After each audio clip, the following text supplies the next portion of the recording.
It is extremely important that we stabilize Afghanistan. After 40 years, and no nation has suffered as the people of Afghanistan. Finally, there is no conflict going on. The only danger now to Afghanistan is that through the sanctions and non-recognition, they might end up having a humanitarian crisis. Already the people are falling below the poverty line.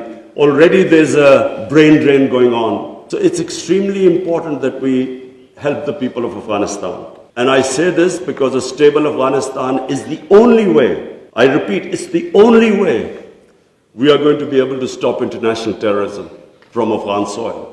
No other country is going to be able to do it. Let's not be delusional that some other country will come in and sort of through drones or something fight terrorism. It's not going to happen.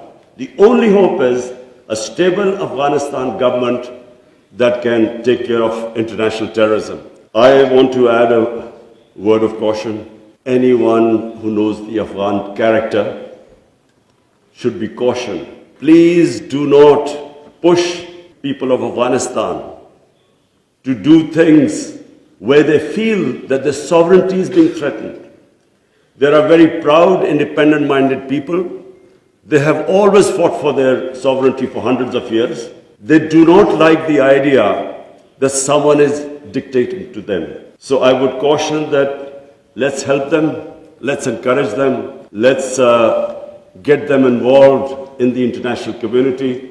And I believe that the people of Afghanistan are strong enough to evolve and go in the right direction. But please let's remember that the Afghan character does not like outside interference.